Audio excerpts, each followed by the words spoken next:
the ranking member of House Foreign Affairs Committee, Congressman Michael McCaul, and the only Green Beret in Congress, Florida Congressman Michael Waltz, a member of the House Armed Services Committee. Gentlemen, thanks very much for being here. We appreciate your time. Michael Waltz, we want to get your take on this insurgency. But first, Congressman Michael McCaul, assess where we are now that Vladimir Putin has put his Russian nuclear forces on alert.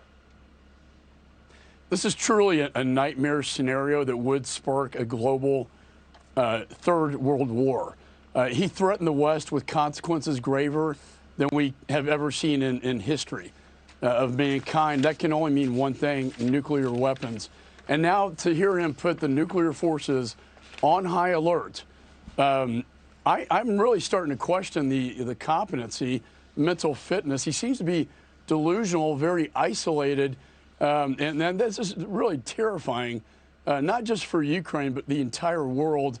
And let me just say, lastly, I'm very proud of Zelensky and the Ukrainians standing up, because the military assessment, as I understand it, is the resistance has been very successful, beating back the Russians, who thought they would have this over in a matter of days. And that's what we were briefed on as well. Right. And they're fighting back, and we need to arm them.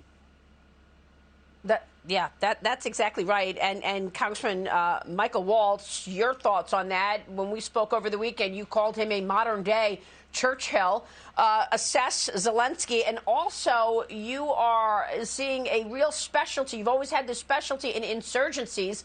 So I want to get your take on delivering this extra armament that now many countries have had second thoughts about, Germany in particular. Will they be able to deliver what's needed in time?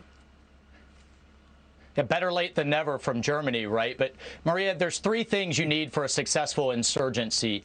You need the will to fight, you need the resources, and then you need a sanctuary to logistically provide those resources. Zelensky and the Ukrainians are clearly showing the will to fight. I do believe he's turning out to be a modern-day Winston Churchill. We need to help him stay alive. Biden doesn't need to be offering to evacuate him. We need to be giving him secure communications and the ability to continue to lead.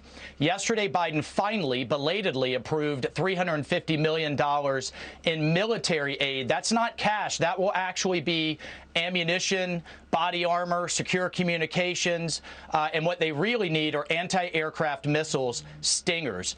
We were flying in that previous aid that Biden had approved. Now, with the airspace shut down by the Russian Air Force, we'll have to move it over land, and that leads to the sanctuary. Poland and Romania will have to step up to provide those arms over their border. And here's where NATO could get drawn in. If Russia decides to try to stop that aid from coming into the Ukrainian resistance at the Polish border, that could get very dicey. One other thing to watch, Maria, is Turkey.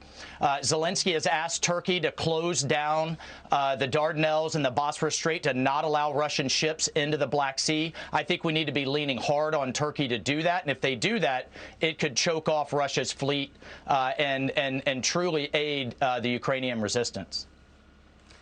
Really important points from you both. I know that at this moment it appears that Zelensky and Ukraine might be winning in terms of holding down their land. However, we know that Russia has a lot more firepower, and it's only using half of the troops so far at the border. So I want to get your take on what next can happen. I also, Congressman, want to get your take on why the Biden administration, in the fog of war, just gave the CCP an incredible concession, shutting down the investigation into China's intellectual property theft and surveillance. That's next. We will connect the dots.